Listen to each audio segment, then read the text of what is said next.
Friends, पिछली video में मैंने आपको बताया था कि आपको उस गॉड के प्रति, उस ईश्वर के प्रति, उन माता पिता के प्रति धन्यवाद करना चाहिए, क्योंकि धन्यवाद करने से आपको बहुत से बेनिफिट होते हैं। पर दोस्तों, आज मैं कुछ अपने उसी से रिलेटेड कुछ अनुभव शेयर करने जा रहा हूँ।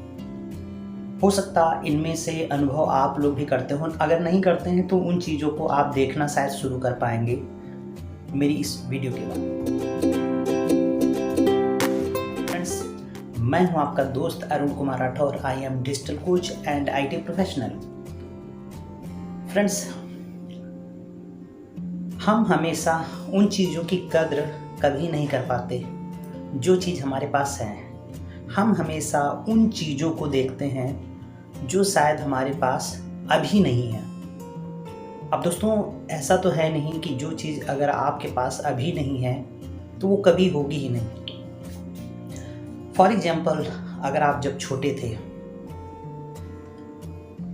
आपको बाइक नहीं मिली थी, मोबाइल नहीं दिया गया था।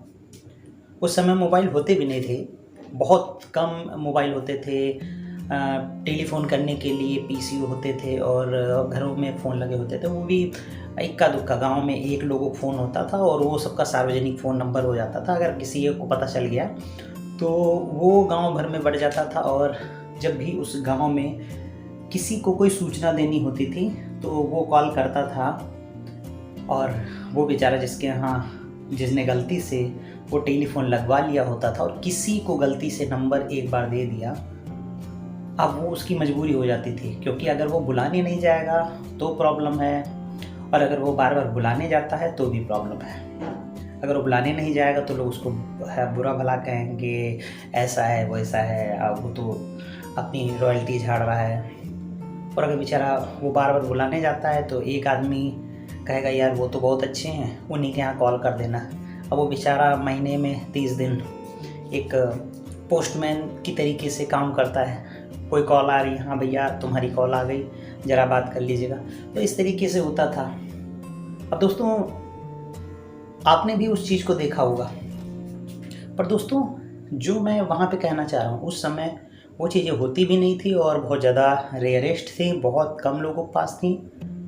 और आपने उस समय मोबाइल का प्रचलन देखा, बिल्कुल ना के बराबर था, बहुत ज़्यादा ज़रूरत के लिए। और उस समय फ़ोन भी जो आते थे वो कीपैड वाले होते थे, छोटी सी स्क्रीन होती थी, ब्लैक एंड वाइट, बहुत ज़्यादा कुछ नहीं।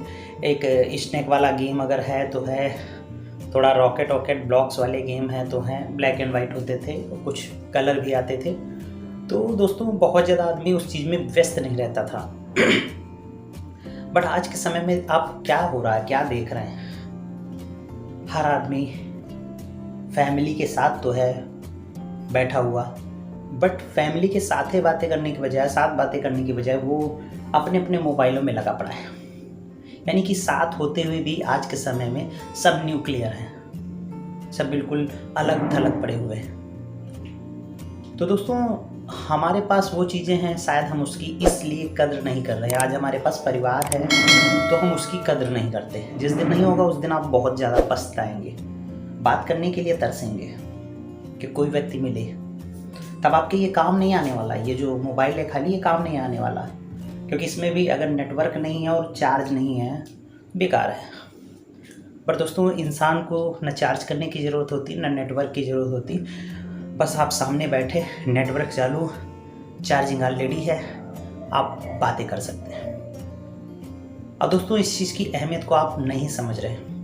मैं यही आपको बताने की कोशिश कर रहा हूँ कि जो चीज़ें हैं उनका धन्यवाद कीजिए। धन्यवाद करने का एक ये भी तरीका है, उस चीज़ को आप इस्तेमाल कीजिए। अगर आप फैमिली में बैठे तो फैमिली के साथ बातें कीजिए। अगर आप किसी दोस्त के साथ बैठे तो उसके साथ बातें कीजिए। खेलिए, गेम खेलना चाहते खेलिए, बट एक टाइम बनाइए। आप मोबाइल को यूज़ करना चाहते, सोशल मीडिया का यूज़ करना चाहते, एक टाइम बनाइए। उसको अपने टाइम का यूज़ मत करने दीजिए, आप उसको यूज़ करने का एक टाइम बनाइए। मानता हूँ कठिन होगा, मेरे लिए भी कठिन होता है, ऐसा नहीं है कि मैं आपको बता रहा हूँ, बट जो रूल है मैं उसकी बात कर रहा हूँ। जो रूल है वो आपको भी पता है कि ये रूल है, और उस रूल को फॉलो करने के लिए आपको हर बार कोशिश करनी होगी, आप चाहे जितनी बार फेल हो। क्योंकि इसमें जिस दिन आप सफल हो गए तो आप अपनी लाइफ में बहुत ज़्यादा सफल हो जाएंगे। तो बात अगर मैं ग्रेटिट्यूड की करूँ, जो आपके पास है, अगर फैमिली आपके पास है उसके लिए आप उसका धन्यवाद कीजिए। आज आपके साथ आपके माँ बाप हैं, उनके साथ होने का आप उनको धन्यवाद कीजिए। दोस्तों आज मैं एक मार्केट में गया हमारे यहाँ से, क्योंकि हम तो सीतापुर में रहते हैं और हमारे यहाँ से करीब 90-100 किलोमीटर के आसपास में लखनऊ शहर है। और लखनऊ में मैं अमीनाबाद मार्केट में गया। हज़ारों लोग जाते हैं, लाखों लोग जाते हैं शॉपिंग करते हैं। मैं भी दोस्तों कुछ काम से गया था आज, तो मैंने भी सोचा टहल लेते हैं। टहलते टहलते मुझे एक व्यक्ति पे नज़र पड़ी। रोड के किनारे एक व्यक्ति लेटा हुआ है और समथिंग इस समय जून का महीना चल रहा है और जून में कितनी भयानक गर्मी होती, और वो भी समथिंग 4 बजे के आसपास रोड के पास में वो लेटा हुआ है। शायद एक पतली चादर थी कि नहीं थी, आई थिंक, वो मैंने ध्यान से नहीं देखा, बट इतना देखा मैंने, वो लेटा हुआ है। अब दोस्तों उसको जब मैंने देखा तो कहीं ना कहीं से अंदर से एक झकझोरने की एक फीलिंग आई है। और वो फीलिंग दोस्तों क्या थी?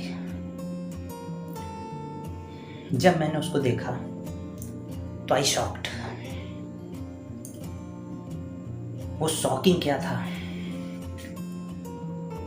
दोस्तों, आपने वैसे बहुत से भीख मांगने वाले देखे होंगे, हाथ पांव सलामत होते हैं, आप उनको कुछ ना कुछ कहते हैं, अरे भाई तू काम कर ले, क्यों भीख मांग रहा, अच्छा शरीर है, सब कुछ।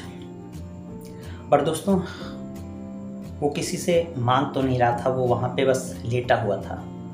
क्योंकि मैं जितनी देर उसको वॉच कर रहा था, 2-4 मिनट 5 मिनट, उसको देखा तो मुझे बड़ा ताज्जुब हुआ कि किस बात की उसको ये सज़ा मिली है, या क्यों ऐसा भगवान ने उसके साथ किया। उसके दोस्तों दोनों हाथ नहीं थे, दोनों पाँव नहीं थे। अब दोस्तों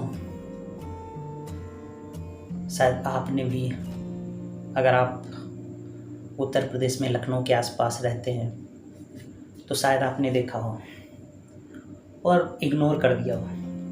मगर दोस्तों अगर आपके अंदर जिस दिन फीलिंग जगेगी, उस दिन आप उसका एहसान मानेंगे, उसका धन्यवाद करेंगे। क्योंकि जब मैंने उसको देखा तो दिल से एक आवाज़ आई कि इस बंदे को भगवान ने 2 हाथ 2 पाँव नहीं दिए, फिर भी वो रो नहीं रहा, गिड़गिड़ा नहीं रहा, वो चुपचाप लेटा हुआ है, कोई आ रहा दे रहा। मैंने भी जो कुछ इच्छा हुई किया, छोटे भाई को भेजा, उसने वहाँ पे कुछ रुपए दिए और उसने भी कुछ रुपए दिए। देख के उसने मांगा नहीं था, मेरे दिल से इच्छा हुई। और साथ साथ में ये एक अंदर से आवाज़ आ रही कि कितना मैं भाग्यशाली हूँ, कितना धन्य भाग हूँ कि भगवान ने मुझे दोनों हाथ दिए हैं सही सलामत, दोनों पाँव दिए हैं सही सलामत। और हमारे जैसे और भी कई लोग हैं। पर दोस्तों प्रॉब्लम यही है कि आप जो आपके पास है उसका कभी धन्यवाद ही नहीं करते। आपको लगता है इसमें कौन सी बड़ी बात है, माँ बाप को धन्यवाद किस बात का करें, सबके माँ बाप पालते हैं, मेरे भी माँ बाप ने पाल दिया।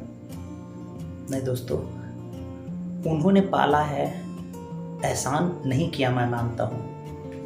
पर दोस्तों आप जिस दिन उस चीज़ के लिए उनका दिल से धन्यवाद करेंगे, आप देखेंगे उनका आशीर्वाद आपको किस तरीके से उन्नति की ओर ले जाता है। अब दोस्तों मैंने जो वहाँ पे उस व्यक्ति को, मैं भीख नहीं कहूँगा क्योंकि वो मांग नहीं रहा था। भीख वो होती है जब कोई गिड़गिड़ाता है, रोता है, मांगता है। वो मैंने अपनी स्वेच्छा से जो देना था मुझे, वो मैंने किया। अब आज मैं इस बात को यहाँ पे क्यों शेयर कर रहा हूँ, क्योंकि ऐसा नहीं, मैंने पहले भी बहुत से लोगों को देखा है, बहुत सी चीज़ें ऑब्ज़र्व की हैं, बट कभी इस तरीके की फीलिंग नहीं महसूस की। बट पता नहीं अब क्यों ऐसी फीलिंग्स आती। शायद अब मैं लोगों को ऑब्ज़र्व करना सीख रहा हूँ, और जब से मैं इस चीज़ को अपना रहा हूँ कि दूसरे जो मेरे साथ कुछ कर रहा है, मेरे माता पिता हों, मेरे दोस्त हों, मेरा परिवार हो, ईश्वर हो, जिसने भी मुझे जो दिया है, जो भी मेरे पास है अभी तक, उसके लिए मुझे ग्रेटफुल होना है, उसके लिए मुझे धन्यवाद करना है। जो नहीं है उसकी बात ही मैं नहीं करता। जिस दिन मैं पात्र बनूंगा वो चीज़ें आएंगी, वो चाहे रुपया पैसा हो, चाहे मान सम्मान हो, चाहे हज़ारों लोगों के बीच में मेरी एक अलग पहचान हो, वो सारी चीज़ें समय के साथ आती रहेंगी। तो दोस्तों, कोई मेरे साथ नहीं, ये हर व्यक्ति की कहानी है। जिस दिन आप जिस चीज़ के पात्र बनते जाएंगे, आपको वो चीज़ मिलने से दुनिया की कोई ताकत नहीं रोक सकती। उल्टा वो ताकत आपकी हेल्प करेगी उस चीज़ को देने के लिए। तो दोस्तों, अभी भी वक्त है, आप ग्रेटफुल हो जाइए। अभी भी वक्त है, आप धन्यवाद करने की ताकत को समझिए। आपको जो मिला है उसकी वक्त कीजिए। अगर जो व्यक्ति जो आज है उसकी कदर नहीं करता, तो वो कभी नहीं उसके पास रहता है, बल्कि उससे और चीज़ें घट जाती हैं। आज परिवार है, कल जरूरी नहीं वो परिवार हो उस तरीके से। कल जरूरी ये भी नहीं कि आप हों उस परिवार में। कल कोई 100% ये श्योरिटी नहीं है कि आपके जो शरीर सही सलामत है वो उसी तरीके से हो। तो दोस्तों, ये कोई किसी चीज़ की श्योरिटी नहीं है, बट जो आपको मिला है आज, उसका धन्यवाद तो कीजिए। तो दोस्तों, बस आज मैं इतना ही कहना चाहता था। आपको लगता है कि आप मेरे साथ जुड़े रहना चाहते हैं, तो चैनल को सब्सक्राइब कर लीजिएगा। अगर आपको अच्छा लगता है कि ये बातें जो हैं किसी व्यक्ति को जगा सकती हैं, किसी व्यक्ति के माइंड में कुछ हलचल ला सकती हैं, कुछ उसको बेहतर बनाने के एक कदम आगे बढ़ा सकते हैं, तो आप लाइक कर सकते हैं, सब्सक्राइब कर सकते हैं, लोगों को शेयर कर सकते हैं। ये आपकी मर्जी, 100%। तो दोस्तों, चलिए फिर जल्द ही मुलाकात आप सभी से होगी, एक नई वीडियो के साथ, एक नए टॉपिक के साथ। दोस्तों, तब तक के लिए आप सभी का धन्यवाद।